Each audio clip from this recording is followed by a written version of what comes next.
La date du 1er janvier 1804 demeure gravée dans les annales comme le jour où Haïti a proclamé son indépendance, devenant ainsi la première république noire indépendante au monde.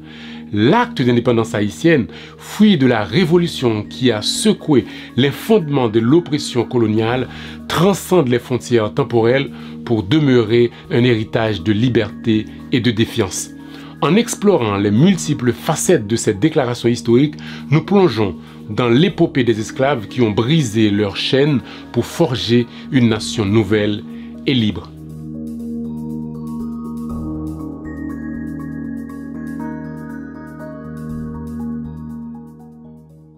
La révolution haïtienne a été une saga tumultueuse, caractérisée par la résistance farouche des esclaves contre le joug colonial. Le leadership éclairé de figures emblématiques telles que Toussaint Louverture a jeté les bases d'une quête implacable pour la liberté. Cependant, c'est le 1er janvier 1804 qui a marqué l'apogée de cette lutte avec la proclamation de l'indépendance par l'acte fondateur. C'est sous la direction de Jean-Jacques Dessalines que l'acte d'indépendance haïtienne a été officiellement déclaré au Gonaïves. Il est rédigé dans la nuit du 31 décembre 1803.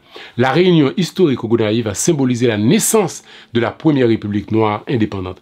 Dessalines, meneur et chef de file de la Révolution, a réaffirmé la vision d'une nation affranchie de toute forme de domination étrangère. Que contient cet acte d'indépendance et quelle est sa véritable importance? Qui l'a rédigé et dans quelles circonstances? Qui sont les signataires? Je vous promets une petite surprise à ce sujet. Et enfin, nous verrons comment un document d'une telle importance a été pendant longtemps porté disparu. Tout d'abord, que contient l'acte d'indépendance?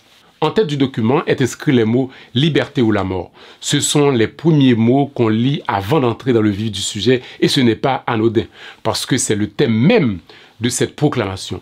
Sans la liberté, vivre n'est pas possible. Il faut donc tout faire pour arracher et conserver cette liberté. On doit être prêt à mourir pour elle. L'acte commence par une déclaration formelle de l'indépendance d'Haïti vis-à-vis de la France, mettant ainsi fin à toute connexion politique avec l'ancienne puissance coloniale.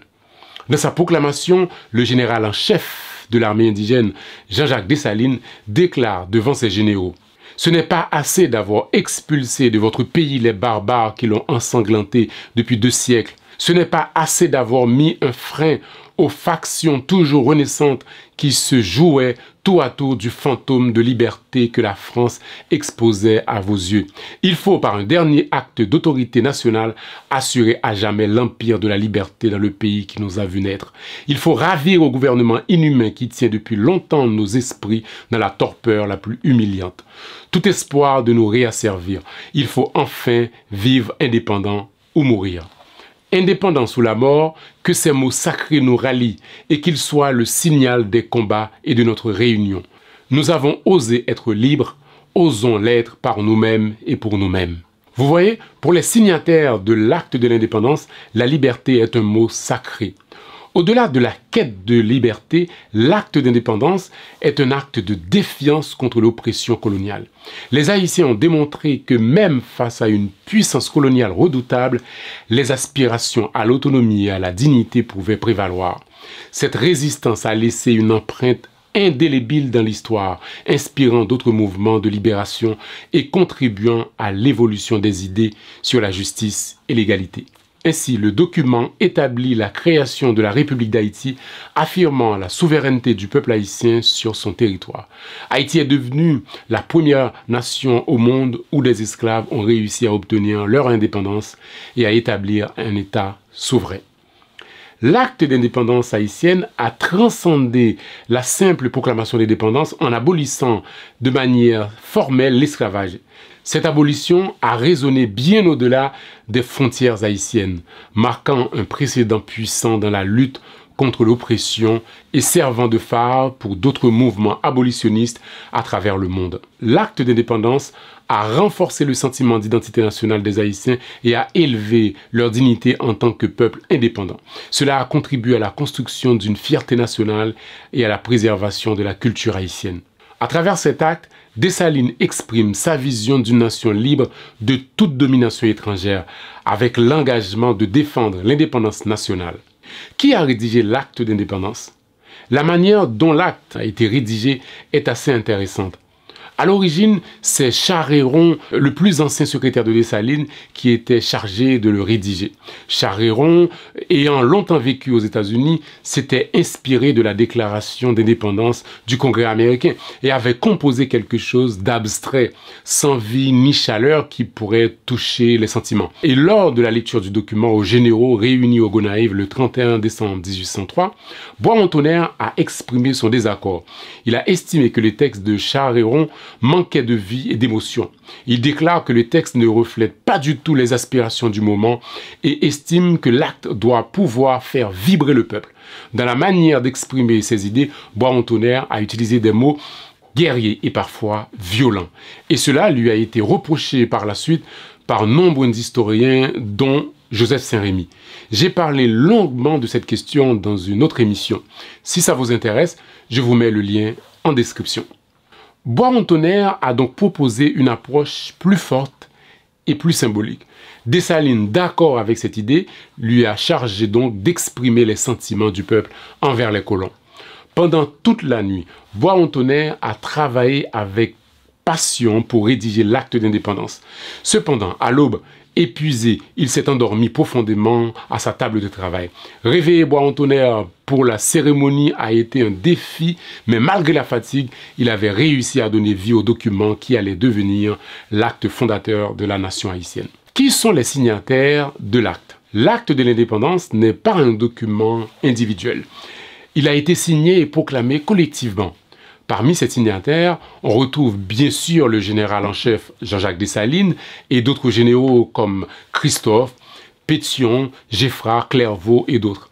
On retrouve également des officiers comme Pierre-Nicolas Mallet, alias Mallet Bonblanc.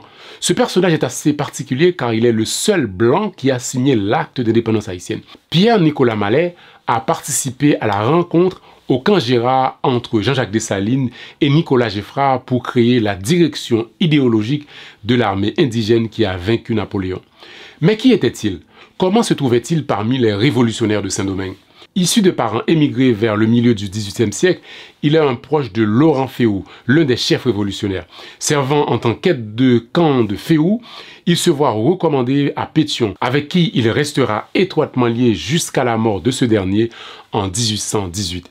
Il est devenu par la suite membre de l'Assemblée constituante formée après la mort de Dessalines en 1806 et participe au vote de la Constitution du 27 décembre. Il assurera par la suite le commandement de Miragoâne et d'autres arrondissements. En 1842, il est promu général de brigade. Devenu âgé, il prend sa retraite et est remplacé par le général Lacroix. À sa mort en 1846, un hommage lui a été rendu. Le cas de Pierre-Nicolas Mallet révèle une vérité souvent occultée de la Révolution haïtienne. Parmi les révolutionnaires, il y avait des Blancs. Et Pierre-Nicolas Mallet n'était pas le seul. Son nom est resté dans l'histoire parce qu'il faisait partie du cercle restreint des révolutionnaires qui ont eu l'honneur d'apposer leur nom à l'un des documents les plus importants du 19e siècle. Mais d'autres ont fait ce choix, même si leurs noms ne sont pas passés à la postérité. Je viens de dire que l'acte d'indépendance haïtienne est l'un des documents les plus importants du 19e siècle. Eh bien oui. Alors pourquoi? Parce que, au-delà du cas d'Haïti, il incarne un symbole puissant de la lutte pour la dignité humaine et l'égalité. En célébrant cet acte fondateur, nous honorons non seulement le passé héroïque d'Haïti, mais également l'esprit indomptable de tous ceux qui luttent pour un avenir juste et équitable. Où est conservé l'original de l'acte d'indépendance haïtienne?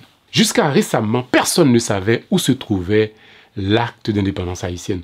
Ce document qui aurait dû être conservé dans un musée national en Haïti a été pendant longtemps porté disparu jusqu'à sa découverte il y a quelques années. Qu'est-ce qu'il s'était donc passé pour que le document soit porté disparu? A-t-il été volé, déplacé ou vendu à un collectionneur privé?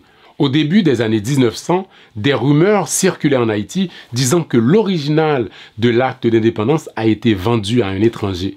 Mais en 2010, une étudiante canadienne du nom de Julia Garfield, qui faisait des recherches sur Haïti pour sa thèse de doctorat, découvre par hasard aux Archives nationales de Londres une copie de l'original de l'acte d'indépendance d'Haïti.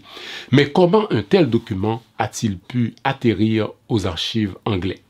En 1804, Dessalines, le nouveau dirigeant de la jeune nation haïtienne, établit une correspondance avec le gouverneur de la Jamaïque. Dessalines cherchait à établir des relations diplomatiques et commerciales avec l'Angleterre et aussi espérait que les Anglais aident Haïti à obtenir de la France la reconnaissance de son indépendance. Et c'est lors d'une visite en Haïti d'un envoyé du gouvernement de la Jamaïque que Dessalines lui a remis en main propre une copie de l'acte de l'indépendance.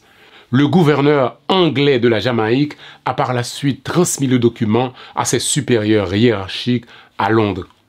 Et c'est de cette manière que l'acte de l'indépendance haïtienne s'est retrouvé aux archives nationales du Royaume-Uni.